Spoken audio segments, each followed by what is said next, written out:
হাসপাতালের এক কোণে পড়ে আছে মায়ের নিথর দেহ, আর অন্য এক কক্ষে কান ধরে উঠবস করছে পরম স্নেহের সেই সন্তান। অপরাধ, তিনি মায়ের জন্য সময় মতো অক্সিজেন চেয়েছিলেন। রংপুর মেডিকেল কলেজ হাসপাতালের এই দৃশ্য কাঁপিয়ে দিয়েছে গোটা দেশের বিবেককে। মাকে বাঁচাতে গভীর রাতে ছুটে এসেছিলেন ছেলে। বুক ভরা আশা ছিল হাসপাতালে পৌঁছালেই হয়তো চিকিৎসা মিলবে, ফিরে পাবেন মাকে। কিন্তু কয়েক ঘন্টার মধ্যেই সেই আশা বদলে যায় শোকে। ঘটনার শুরু গত শুক্রবার দিবাগত রাত 2:30টায়। তীব্র শ্বাসকষ্ট নিয়ে রংপুর নগরীর নিউ জম্মাপাড়া এলাকার বাসিন্দা 55 বছর বয়সী নূরজাহান বেগমকে দ্রুত আনা হয় রংপুর মেডিকেল কলেজ হাসপাতালের কার্ডিওলজি বিভাগে।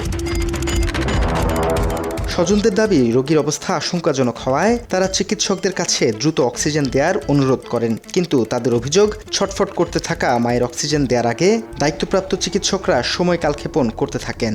তা সে ডাক্তার সাহেব আমার মাকে আসি 5টা তো ভাইয়া চেক করবে, তাই না? সে চেয়ারেই বসে আছে, সে উঠে না, তাহলে আমি কি করবো ভাইয়া বলেন? আর তাতেই কাটে মহামূল্যবান সময়। চিকিৎসকদের অবহেলায় শেষ পর্যন্ত ভোর 4টার দিকে মৃত্যুর কোলে ঢলে পড়েন নূরজাহান বেগম। নিভে যায় তার জীবন প্রদীপ। 3টার সময় পুলিশই 1 ঘন্টা খালি ঘুরে করছে, মানে সময় কাটাইছে করতে যখন উনি যখন একেবারে শেষের পথে, তখন ওনারা মানে হয়তো কেউ অক্সিজেন মাস্ক কিনে নেয়। মায়ের এমন মৃত্যু মেনে নিতে পারেননি স্বজনরা। হাসপাতালের কার্ডিওলজি বিভাগে শিক্ষানবিশ চিকিৎসকদের সাথে স্বজনদের শুরু হয় তীব্র বাকবিতণ্ডা, যা এক পর্যায়ে রূপ নেয় হাতাহাতিতে। কর্তব্যরত চিকিৎসকদের উপর এ সময় ক্ষোভ উগরে দেয় নিহতের স্বজনরা।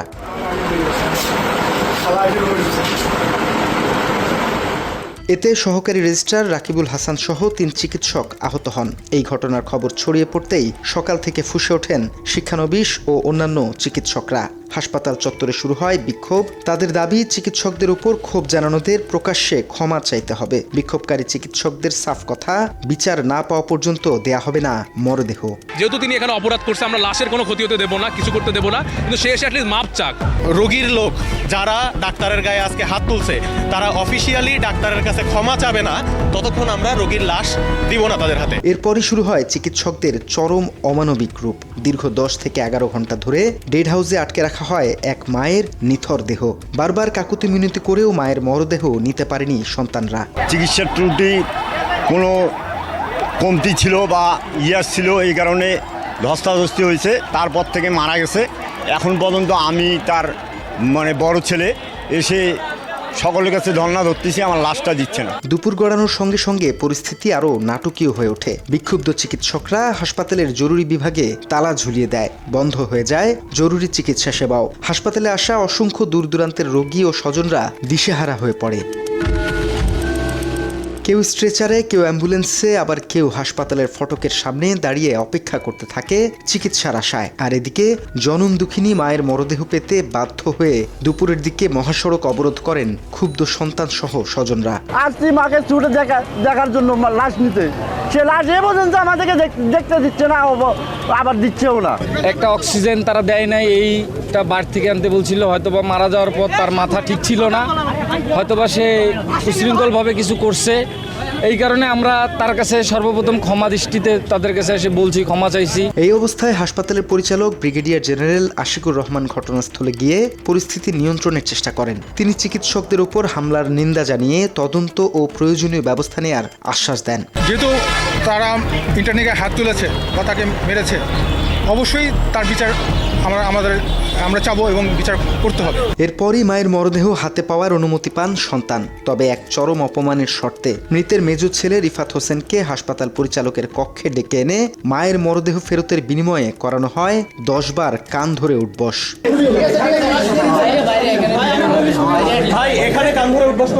মাত্র 30% টাকায় জমির মালিক হয়ে নতুন বাংলাদেশের গড়ে তোলার স্বপ্ন দেখা বাংলা বসতি। চিকিৎসকরা গাফিলতির দায় অস্বীকার করলেও বাংলা এডিশনের হাতে এসেছে মৃত নূরজাহান বেগমের চিকিৎসার অফিসিয়াল চিকিৎসাপত্র, আর সেখানেই মিলেছে চাঞ্চল্যকর সব অসঙ্গতি। জানা গেছে ভর্তির সময় রোগীর বিপি ছিল 140/100 আর প্রতি মিনিটে পালস ছিল 101 বিট এবং অক্সিজেন স্যাচুরেশন ছিল মাত্র 56%। সেদিন রাত 3টা 46 মিনিটে রোগীর হার্টের পরিস্থিতি বুঝতে ইসিজি পরীক্ষা করা হয়। ওই পরীক্ষা অনুযায়ী রোগীর inferior lateral ST abnormality suggest myocardial injury বা ইস্কেমিয়া ধরা পড়ে। অর্থাৎ ওই পরীক্ষার ফল থেকে ইঙ্গিত পাওয়া যায় রোগীর হার্টের নিচের ও পাশের অংশে রক্ত চলাচল কমে যেতে পারে বা হার্টের পেশি ক্ষতিগ্রস্ত হওয়ার আশঙ্কা রয়েছে, যা থেকে বোঝা যাচ্ছে রোগীর ইতিমধ্যেই হার্ট অ্যাটাক হয়েছে। পরীক্ষার ফলাফল অনুযায়ী রোগীর অবস্থা ছিল অত্যন্ত সংকটজনক। এমনকি রোগীকে দ্রুত নিবিড় পর্যবেক্ষণে রেখে কার্ডিয়াক মনিটরিং ও হাই ফ্লো অক্সিজেন দেওয়ার কথা, কিন্তু চিকিৎসাপত্র থেকে জানা যায় ভর্তির পর পুরো 1 ঘন্টা রোগীকে কোনো ফলো আপই করা হয়নি। এমনকি অবস্থার গুরুত্ব বিবেচনা করে কোনো ঊর্ধ্বতন চিকিৎসককেও অবহিত করার প্রমাণ মেলেনি নথিতে। অনুসন্ধানে আরও দেখা যায় হার্ট অ্যাটাক বা গুরুতর রোগীর ক্ষেত্রে জরুরি ওষুধ দেওয়ার জন্য সবার আগে আইভি চ্যানেল বা ভেনাস অ্যাক্সেস খোলা বাধ্যতামূলক, অথচ বাস্তবে রোগীর কোনো আইভি লাইনই খোলা হয়নি। প্রেসক্রিপশনে লেখা রয়েছে প্যাথিডিন আইভি স্টেট, অর্থাৎ রোগীকে তীব্র ব্যথানাশক ইনজেকশন বা ওষুধ নেয়ার নির্দেশনা দেওয়া হয়েছে। আইভি লাইন ছাড়া এই তীব্র ব্যথানাশক ইনজেকশন কিভাবে দেওয়ার পরিকল্পনা ছিল চিকিৎসকদের, সেই প্রশ্ন এখন খোদ চিকিৎসকদের অনেকেরই। তড়িঘড়ি করে এই প্যাথিডিন প্রয়োগের কোনো ভুল চেষ্টা শ্বাস প্রশ্বাস বন্ধ হওয়ার কারণ ছিল কিনা তা নিয়েও উঠেছে প্রশ্ন। একজন রোগীর মৃত্যু থেকে শুরু হওয়া এই ঘটনা শেষ পর্যন্ত রূপ নেয় চিকিৎসক স্বজন সংঘাতে, জরুরি সেবা বন্ধ এবং মরদেহ আটকে রাখার নজিরবিহীন সংকটে। স্বজনদের দাবি চিকিৎসায় চরম অবহেলা আড়াল করতেই মরদেহ আটকে নাটক সাজিয়েছে হাসপাতাল কর্তৃপক্ষ। মায়ের মৃত্যুর বিচার তো দূরের কথা, শেষ পর্যন্ত ছেলেকে কান ধরে উঠবস করিয়ে তবেই মরদেহ ফেরত দেওয়া হয়েছে। অন্যদিকে হাসপাতাল প্রশাসন চিকিৎসকদের গাফিলতি সরাসরি না দেখলেও মরদেহ আটকে রেখে ছেলেকে কান ধরে উঠবস করানোর বিষয়টিকে নিন্দনীয় বলছে সচেতন মহল। মায়ের মরদেহ দাফন হয়েছে ঠিকই, কিন্তু এক সন্তান ও পরিবারের বুকে যে অপমানের ক্ষত তৈরি হলো তার বিচার কে করবে, এমন দাবি স্থানীয়দের। কিন্তু ছাত্ররা এক প্রকার মব তৈরি করে তারাই বিচারক। আমার প্রশ্ন হলো তারা ডাক্তার দেশের সেবা করবে, তারা দেশের সেবা না করে তাদের গায়ে যদি হাত তোলা হয়ে থাকে আইনি প্রক্রিয়ায় ভিকটিমকে বিচার করা হবে, কিন্তু তারা সেটা না করে কর্মবিরতি করে কালকে মেডিকেলে আরও একজন রোগী মারা গেছে তাদের কারণে। ইমার্জেন্সি সার্ভিস 2 থেকে 3 ঘন্টা বন্ধ ছিল, এদের বিচার কে করবে? কালকে তারা মব সৃষ্টি করে নিজেরাই বিচারক হয়ে তারা যার মা মারা গেছে তাকে কান ধরে উঠবোস করেছে। এটা দেশের কোন দেশের আইন? এছাড়াও রংপুর মেডিকেল কলেজ হাসপাতাল নিয়ে রোগীদের রয়েছে বিস্তর অভিযোগ। টাকা নাই তার কোনো চিকিৎসা আছে নাকি? ওষুধ তো বাইরের থেকে কেনা নাকি, ওষুধ তো আর কেউ দেয় না। 2 টাকার ওষুধ হলেও করে দেন, একটা সাবল চুরি হলেও কিনিয়ে আনা নাকি। এখন পরিবেশ আগে যে পরিবেশ আসিল তার থেকে 3 ভাগ করে 2 ভাগে নাই, এখন খারাপ। এখন ডাক্তারের ঘরে এখন মেডিকেল চিকিৎসা হলো টাকার ওপর নির্ভর। যার লোক আছে তার চিকিৎসা আছে, যার লোক নাই তার চিকিৎসা নেই। হ্যাঁ, এক ডাক্তার আমাকে ডাকছিল, আমি আলাপ করছিল আমাকে যে আপনি অমুক ক্লিনিকে যান, আমার সাথে যোগাযোগ করেন। তখন আমি মেডিকেলে বললাম যে আপনার টাকা কত লাগবে? কয় আপনার এই অপারেশন করতে টাকা লাগবে 80,000। ওনাদের যে প্রসেসিংগুলো একদম মোটে ভালো না।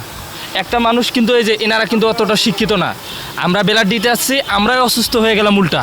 চিকিৎসকদের অবহেলা আর তার উপর এমন বর্বরতা রংপুর মেডিকেল কলেজ হাসপাতালের এই দীর্ঘদিনটি রেখে গেছে অসংখ্য প্রশ্ন।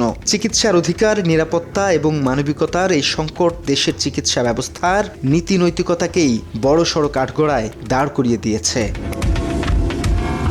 বাংলা এডিশন, রংপুর।